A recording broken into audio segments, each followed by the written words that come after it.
America's cigar industry, which is vibrant and impressive, could be on the brink of collapse. Why? Because of holdover regulations from the Obama administration. Until 2016, cigars were unregulated in this country, and it worked fine. But then the FDA suddenly declared that it had the power to regulate them somehow.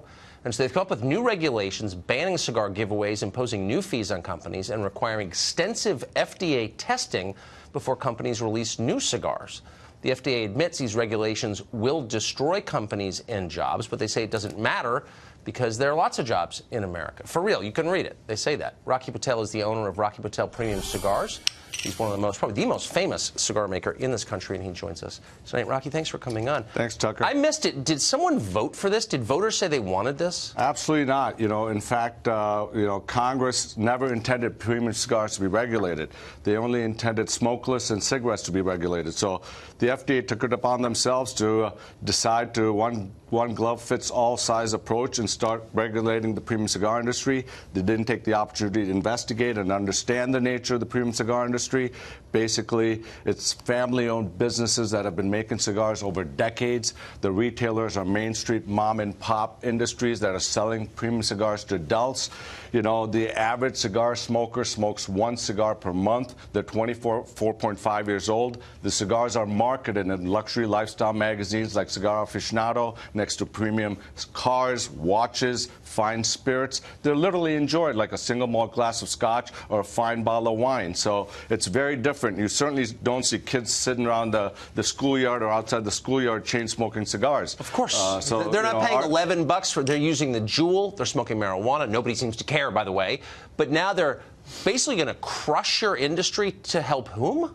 Absolutely. It's ridiculous. They haven't really taken the time to understand the nature of our industry. It is a cottage industry. It's an artisan industry. It's very, very unique. It takes us 4 to 5 years to make a premium cigar. By the time we plant a seedling in the ground, the time you got a cigar in a box, 300 different hands touch the tobacco. We're very proud, like a fine winemaker, about the quality and the craftsmanship, about how we make a cigar. And these rules are so outrageous. They're so burdensome, they're impossible to comply with. It's basically de facto prohibition. You started your company by yourself. You're an immigrant. You're a lawyer. You came to this country. You had how many employees when you started? That's correct. We started three employees out of How many garage, now? Basically. Well, about 2,500 to 3,500 employees directly or indirectly. That's unbelievable. So the terrifying thing finally about this is it doesn't seem like there's much you can do. What do you do if you're a business and you learn that some regulation has been written by an unelected bureaucrat that's going to destroy you? It's crazy because it's going to wipe out 70% of these family-owned manufacturing factories and companies that have been created and descended over generations. About 50% of these mom-and-pop retail stores in mainstream America are going to be jobless and out of business because we can't introduce new products to them. The cost of constituent testing, chemical testing, they don't even have machines for things like that. The Trump people... The warning stickers that go on our beautiful boxes that are, that have our vintages and tell our family story and tell our history, all that is taken away from us. So these laws are made in such a way, it's regs like that, you just can't comply. So, but the Obama people, we're almost out of time. The Obama people did this. Absolutely. The Trump people didn't. Why is it still no one voted for Obama again?